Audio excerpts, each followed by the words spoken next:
Hello tout le monde, on se retrouve aujourd'hui, enfin plutôt ce soir, pour ma palle du Pumpkin Autumn Challenge que j'ai super tardé à faire mais qui, ça y est terminée. Et du coup c'est parti, on va pas perdre plus de temps que ça. Le premier menu s'intitule Automne crépusculaire. Et la première sous-catégorie, c'est le règne des phalènes avec des mots-clés assez sympas, j'ai trouvé. Âme, vie, mort, messager, magie, transformation, ombre, animal nocturne. J'ai décidé de me pencher plutôt sur le mot-clé vie, mort et messager, plus ou moins, avec l'œuf du dragon de Robert Forward, publié chez Nemos, donc c'est de la hard SF, qui va parler d'une étoile à neutrons qui est détectée dans une constellation. Les agences spatiales du monde entier vont un peu se précipiter pour mener leur mission d'exploration. Et en fait, contre toute attente, il y a une forme de vie extraterrestre qui a réussi à se développer sur l'étoile naine. Et en fait, cette espèce s'est développée et a même bâti une civilisation dans ces conditions extrêmes. Donc les scientifiques humains sont un peu tout foufou. Ils initient une rencontre du coup avec ces aliens et le but est d'essayer de communiquer avec eux. La question principale du bouquin, c'est de savoir comment est-ce qu'on peut se comprendre quand, en gros, quand le temps sur cette étoile naine passe 1 million de fois plus vite. Donc apparemment, il y a une différence dans l'écoulement du temps entre notre temps à nous auquel on est habitué et le temps qui s'écoule sur cette étoile naine. Donc ça a l'air vraiment très très cool, une intrigue comme ça à l'échelle cosmique avec une rencontre d'une civilisation extraterrestre. Je pense que ça va être assez pointu en termes de technologie, en termes de notions d'astronomie, d'astrophysique peut-être même, puisque la notion du temps, peut-être qu'il y aura des notions un petit peu de quantique. Alors moi, ça me fait pas peur. Pour moi, tout ça, ça fait partie du background et tous ces termes qui sont parfois un peu ardus et qui, je sais, peuvent en rebuter plus d'un.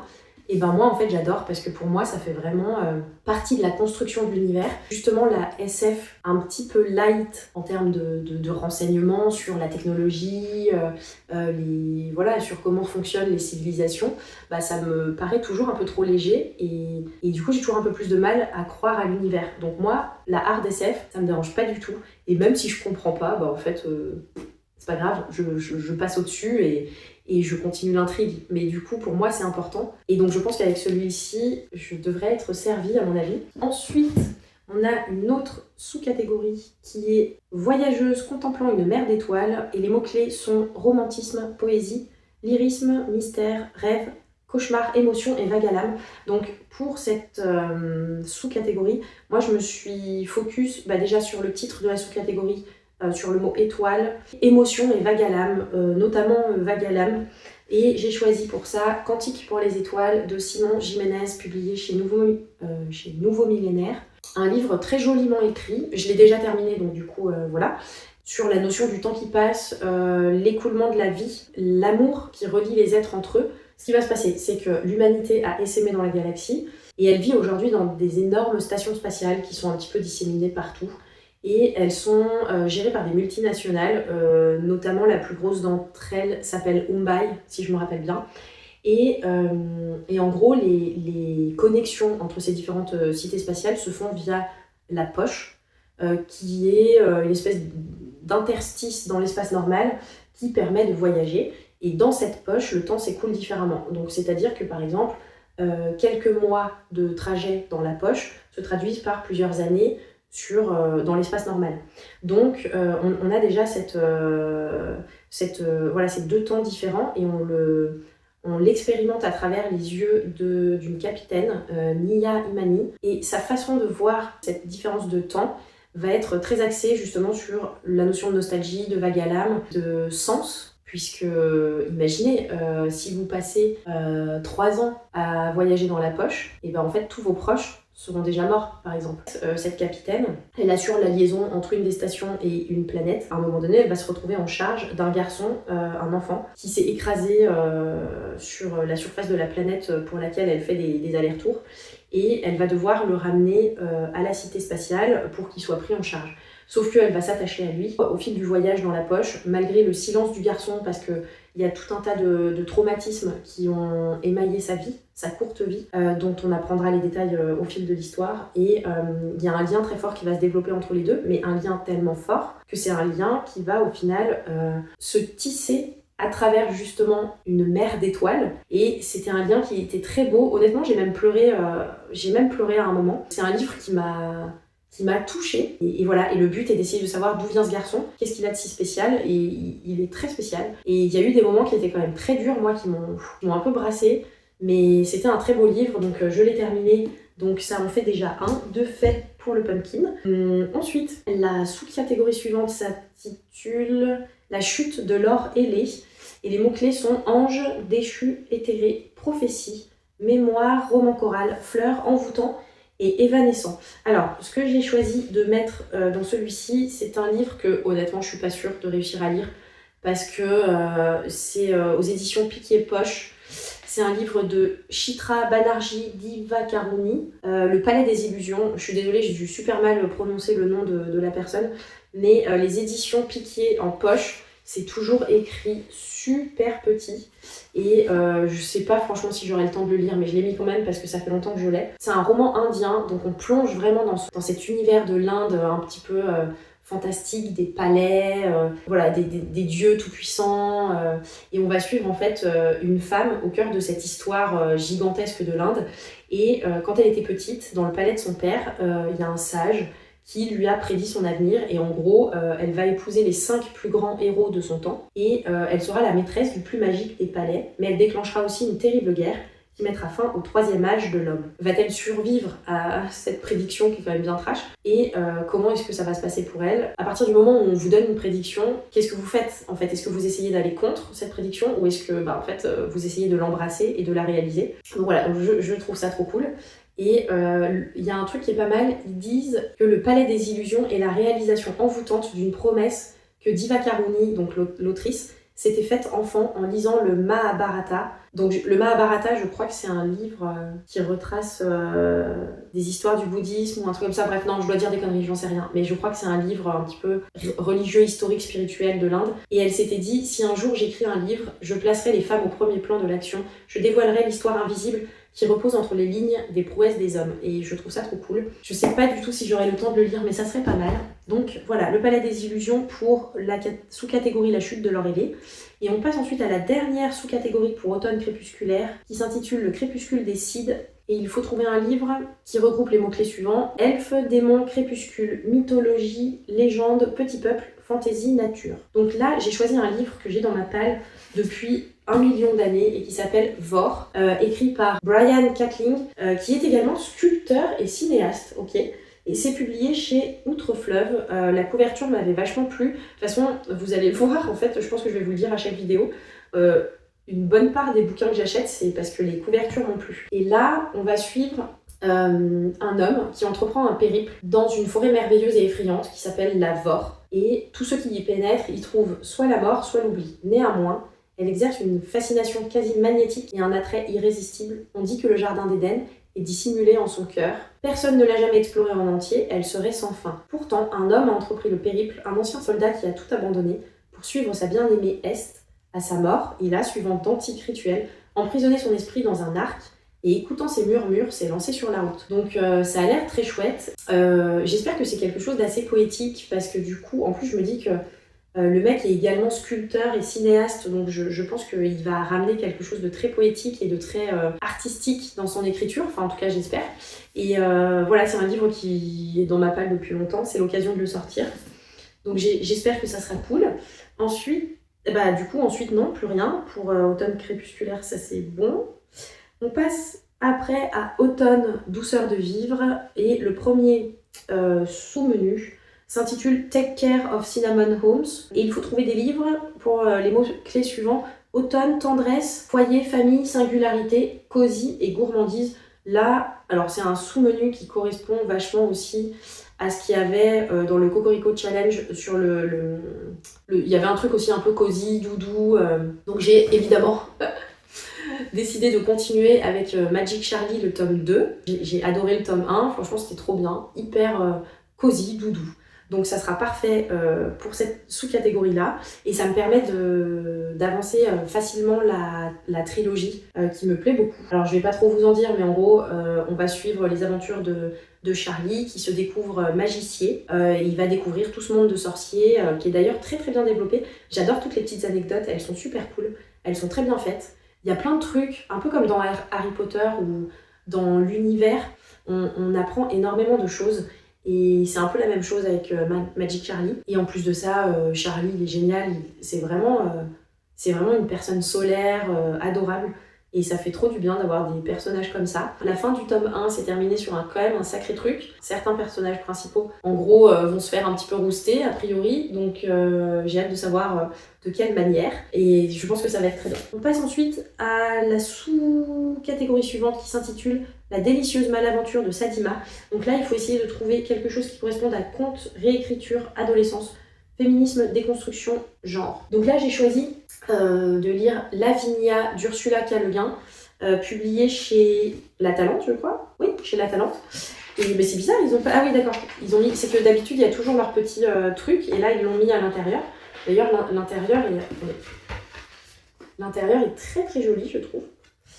C'est une réécriture qui complète l'Énéide. Et je vais vous dire, le résumé est très court.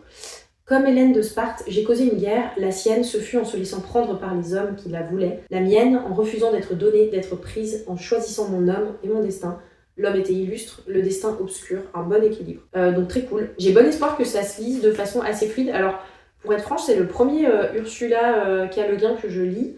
J'avais trop la flemme, franchement, de me lancer dans ces autres cycles, parce qu'il y a des grands cycles chez le Ursula K. Le Guin. Faudra que je m'y lance un jour, mais je me suis dit que Lavinia, du coup, c'était un bon moyen de voir si son écriture me plaît. Je pense que ça me plaira, honnêtement. Et en plus, du coup, dans ses autres livres, elle fait beaucoup de science-fiction. Donc là, c'est de la réécriture. On parle de Lavinia, qui est apparemment à peine évoquée dans l'Énéide. Et du coup, l'autrice en fait une héroïne féministe. Donc voilà, c'est vraiment cool. Ça se passe dans la Rome antique. Après le lycée, j'ai fait une licence d'histoire. Et franchement, j'adorais la Rome antique. Et la Grèce antique, Rome antique et Grèce antique, en gros tout ce qui était histoire antique. Oh, mais j'aimais tellement, c'était mon kiff. Donc à chaque fois que je lis des réécritures, je suis aux anges. Donc voilà, Lavinia, je pense que ça devrait me plaire, je m'inquiète pas trop. On continue ensuite avec Cad, je suis contente d'être tombée de cet arbre. Les mots-clés sont amitié, aventure, bande dessinée, anxiété, santé mentale et lumière. Alors là j'ai choisi de partir dans un truc un peu dark. Enfin franchement, ça a l'air un peu dark comme livre. J'ai choisi les mots-clés anxiété et santé mentale avec le nuage pourpre. Alors, MP Chill, c'est quoi? C'est un homme ou c'est une femme? Mathieu, c'est un homme. Et c'est publié aux éditions de l'Arbre Vengeur. Donc c'est un petit livre, non pas si petit, mais c'est un livre, franchement j'adore le résumé, je vous le lis. Adam a conquis le pôle Nord en solitaire, conscient cependant d'avoir déréglé l'ordre du monde. À son retour, il réalise que lui seul a été épargné par l'immense nuage pourpre qui est passé en détruisant l'humanité. Donc déjà, voilà, on commence bien. La Terre est désormais silencieuse comme figée, les traces de l'homme y sont partout, vaines, innombrables. En découvrant ce monde qu'il arpente, l'ultime survivant va tenter de donner un sens à sa présence absurde, semant pendant des années, tel un démiurge fou, un feu dont il espère la lumière. Mais au cœur de cet Éden infernal l'attend la chance d'une rédemption. Donc clairement, sur le côté santé mentale, anxiété, on est pas mal. Et en fait, c'est un livre qui a été écrit en 1901. Donc imaginez le truc de fou. Il faut vraiment que je garde en tête que voilà, c'est un livre qui a été écrit il y a quand même plus d'un siècle. Du coup, faudra pas que je m'offusque de certains trucs, certains points de vue sur la société, ou certains points de vue sur les femmes, ou des points de vue sur les enfants, enfin bref, des points de vue sur le travail, mais il faut toujours remettre en contexte. Là, c'est un livre qui est écrit en 1901, donc voilà. J'essaierai de me refocus dessus. Ensuite, sous-catégorie suivante s'intitule « Je crois bien n'avoir songé qu'à vous seul ». Et le but est de trouver un livre pour les mots-clés suivants: orgueil, préjugé, amour, célibat, classique, sarcasme et verve, satire. Alors là, je suis partie dans un classique, mais il y a aussi le côté amour, célibat, préjugé. Et j'ai choisi de lire le vrai La Belle et la Bête de Madame de Villeneuve, publié chez Folio Classique. Folio Classique ou Folio tout court? Folio, les folios à 2€. Et en fait, La Belle et la Bête, classique, hein, moi je connaissais le Disney, mais c'est vrai qu'en fait je me suis jamais penchée sur la question du vrai bouquin. Et du coup, c'est l'occasion, j'avais acheté ça à la caisse chez ma libraire. Et du coup, j'ai envie de voir un petit peu, de comparer par rapport à ce qu'on en sait, sachant que Madame de Villeneuve, c'est quand même une femme qui a vécu au XVIIIe siècle. Donc je pense que c'est un conte qui sera, qui sera un peu, enfin même très différent, je pense, de ce qu'on connaît nous. Donc j'ai hâte de découvrir. Après, je pense que c'est l'histoire de base. Hein. Oui, le monstre, blablabla. Ah, il a des écailles apparemment. En voyant approcher la bête, qu'elle ne put envisager sans frémir en elle-même, la belle avança d'un pas ferme et d'un air modeste, salua fort respectueusement la bête. Cette démarche plut au monstre, et se retournant vers la belle, il lui dit « Bonsoir la belle ». Génial. Bon, voilà, on va voir. Ensuite, c'est bon pour douceur de vivre, et on passe à automne frissonnant. Les titres des catégories sont quand même très longs. L'esprit et le corps en un instant séparés se retrouvent et s'épousent pour l'éternité. Donc Halloween, fantôme, possession, exorcisme, insectes et comédie. Alors là, je suis partie sur le côté possession. J'ai choisi de lire Propriété privée de Julia Deck et c'est publié chez Minuit Double. Ah, je connaissais pas ça. Donc Propriété privée, c'est un livre qui a l'air assez sympa, donc c'est de la littérature blanche. Et en fait, ça va parler vraiment de la vie normale d'une personne lambda qui se dit tiens, vas-y, j'achète une maison, je deviens proprio. Et en fait, ça va partir en couille. Ça va partir en sucette. Parce que, en fait, malheureusement, t'as toujours des voisins. Et souvent, les voisins, malheureusement, c'est l'enfer. Et du coup, il était temps de devenir propriétaire. Soucieux de notre empreinte environnementale, nous voulions une construction peu énergivore, bâtie en matériaux durables. Aux confins de la ville se tramaient des écoquartiers. Notre choix s'est porté sur une petite commune en plein essor. Nous étions sûrs de réaliser un bon investissement. Plusieurs mois avant de déménager, nous avons mesuré nos meubles, découpé des bouts de papier pour les représenter à l'échelle. Sur la table de la cuisine, nous déroulions les plans des architectes et nous jouions à déplacer la bibliothèque, le canapé, à la recherche des emplacements les plus astucieux. Nous étions impatients de vivre chez nous et peut-être aurions-nous réalisé notre rêve si, une semaine après notre installation, les Lecoq n'avaient aménagé de l'autre côté du mur. Donc, je pense que ça va être sympa.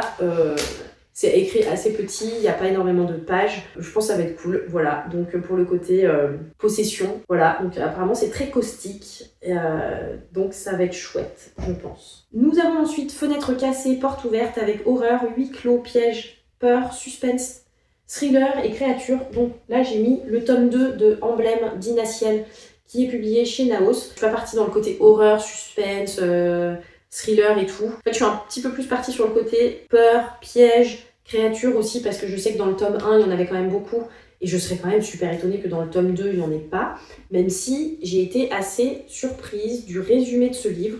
Je vais pas vous le dire, parce que sinon ça vous spoil complètement le tome 1 si vous l'avez pas lu. Mais ouais, je sais pas exactement ce vers quoi je vais aller avec ce tome 2. J'espère que ça correspondra aux mots-clés, si ça correspond pas, c'est pas grave. Et en tout cas, j'avais adoré Emblème tome 1, qui va suivre du coup deux personnages principaux, deux jeunes gens, que la nécessité, surtout la nécessité d'une jeune fille a fait se regrouper. Bref, ils vont se retrouver à partir en exploration et à mettre au jour un certain nombre de secrets liés aux garçons. Et ces secrets vont prendre une ampleur gigantesque. Ils vont avoir apparemment des répercussions bien plus importantes sur l'ensemble du monde de cet univers, qui est très très cool, avec 3 continents, si on peut dire. Un continent ultra progressiste, technologique, scientifique, avec des mœurs très libres, beaucoup plus démocratiques. Un continent qui va être beaucoup plus sur le côté un peu steampunk, aristocratie, le côté monarchie, les nobles et compagnie, la domesticité. Et ensuite, il y a une autre terre qui là va être complètement la terre sauvage, totalement inexplorée, où il y a quelques indigènes et beaucoup de créatures qui sont chassées au risque et péril des explorateurs. Et voilà, il va se passer pas mal de trucs dans le tome 1 et j'avais trouvé ça trop cool. Donc le tome 2 m'intrigue parce que le résumé est très intriguant par rapport au tome 1. Donc voilà, Emblème, tome 2, j'ai très hâte. Et nous sommes sur les 2 derniers livres, sous-catégorie Le crâne qui parle, avec Gardien, Cimetière, Squelette, Zombie, Médiéval, Sorcière et Alchimie. Donc là, je suis partie sur le tome 3 du Club de l'Ours Polaire, qui est un livre vraiment enfant. C'est publié chez Gallimard Jeunesse, c'est écrit par Alex Bell, et donc là c'est le tome 3, l'Atlas Fantôme. Je l'ai choisi pour les mots-clés, surtout sorcière, peut-être squelette, gardien. En fait, on continue à suivre les aventures de Stella et son papa, et les amis de Stella, parce que du coup elle s'est fait tout un groupe. Mais bref, elle va continuer son aventure. Il y a un fil rouge qui se suit et qui permet de développer de plus en plus le propos de ses livres. C'est super bien écrit, moi franchement j'adore. C'est très très chouette, c'est des livres que je garderai et que je ferai lire à mon fils quand il sera en âge de les lire. Et c'est trop trop bien parce que il y a de l'aventure, il y a de la magie, les personnages sont vraiment super chouettes. Ça va traiter de tout un tas de thèmes qui sont importants pour les enfants, comme parfois la solitude, l'amitié, le rejet, le fait de se dépasser, voilà, d'être curieux, de s'ouvrir au monde. Donc c'est vraiment très très cool. Et voilà, je vous dis pas le résumé, mais le Club de l'Ours Polaire, c'est vraiment une saga enfant que j'adore et qui est très cool. Ensuite, on arrive au dernier. Et alors pour le dernier, je suis partie dans un truc vraiment SF, un classique de la SF, pour la sous-catégorie des pancakes pour 11. Et les mots-clés sont science-fiction, dimension parallèle, espionnage extraterrestre et super pouvoir. Et du coup, je suis partie dans un ultra classique que j'avais encore jamais lu, qui est 2001, l'Odyssée de l'espace, donc de Arthur C. Clarke. Là, je l'ai je l'ai chez J'ai lu. Donc j'ai tous les Odyssées de l'espace. Donc il y a 2001, il y a genre 2011, 2100, enfin je sais plus, il y en a 4 si je me rappelle bien. Et donc je vais fatalement commencer par 2001, l'Odyssée de l'espace, qu'on connaît tous pour le film qui a été réalisé. Et en fait, c'est un livre qui avait eu le prix Nebula à sa sortie, je crois. Enfin, je sais pas si c'était à sa sortie ou pas, mais il a eu le prix Nebula. Et le Science Fiction Hall of Fame, donc c'est pareil, c'est un prix qui est énorme pour la science-fiction. Donc c'est trop cool. Et en fait, dans 2001, l'Odyssée de l'espace, on va suivre le vaisseau Discovery, qui est en route vers Saturne. Et à son bord, il y a 2 astronautes et un ordinateur ultra puissant qui s'appelle HAL 9000. Et en fait, 5 ans plus tôt, il y a eu un monolithe noir qui est apparu de façon très étrange et qui a été en fait découvert sur la Lune. Donc voilà, apparition d'une preuve en fait de vie extraterrestre. Et bien longtemps auparavant, à l'aube de l'humanité, un objet similaire s'était posé sur la Terre et avait parlé aux premiers hommes. Donc c'est un nouveau signe de cette présence qui a été détecté aux abords de Saturne. Donc en fait, on a cette présence extraterrestre qui s'est manifestée à différents moments de l'histoire des hommes. Et apparemment, là, le tout dernier, le truc a été détecté aux abords de Saturne. Donc, c'est quoi en fait c'est quoi ce truc? C'est quoi ces gens? C'est quoi ces extraterrestres? Quel est leur message? Et en fait, on est en 2001. Donc, il faut savoir que ça a été écrit en 85, je crois. Donc, il faut imaginer, c'était 2001, ça leur paraissait un truc de ouf. Et l'humanité a rendez-vous avec la porte des étoiles. Et voilà, donc du coup, c'est trop cool. Alors, pour être très franche, j'ai pas vu le film. Ce qui serait cool d'ailleurs, ça serait que je lise le livre et que je vois le film après. Voilà, on verra. En tout cas, je termine le Pumpkin sur une note science-fiction. J'aime beaucoup la science-fiction, donc je suis très très contente. Et j'espère vraiment que celui-ci, je vais le lire. Ça m'embêterait de ne pas le lire parce que j'ai envie de refaire un petit peu des classiques, de remettre dans ma palle des classiques de science-fiction. Par exemple, j'ai Dune qui m'attend aussi. Dune, alors pas écrit par le père, parce qu'il faut savoir qu'il y a des livres écrits par le père et ensuite il y a des livres écrits par le fils. Et en fait, moi j'ai pas trop kiffé les livres du père, j'ai pas trop aimé, franchement. Je préfère de loin les livres du fils, mais c'est un truc de fou. Dune, c'est genre 25 livres, c'est énorme. Et j'en ai 1 ou 2 que j'ai pas fini de lire, donc je voudrais continuer un petit peu ce classique de la science-fiction. Dune, c'est vraiment génial, c'est comme le cycle de Fondation ou le cycle des robots d'Asimov. Enfin bref, voilà. Donc on termine sur un livre de science-fiction et j'ai donc 14 livres, je crois, pour le Pumpkin Autumn Challenge. Donc, alors le souci, c'est que j'ai le Cocorico et le Pumpkin en même temps. Le Cocorico, je me suis un petit peu emballée, j'ai mis 17 livres. Là, j'en ai mis 14. Les 2 challenges se finissent en novembre, je crois, si je me rappelle bien. Donc, ça fait beaucoup de livres à lire. Je vais pas tous les lire, on est d'accord. Mais voilà, ça serait cool d'arriver à en lire. Franchement, si j'arrive à lire la moitié de chaque challenge, en vrai, je serais contente. Sachant que j'en ai déjà lu un, au final, avec Quantique pour les étoiles. Donc, qui sait? Croise les doigts.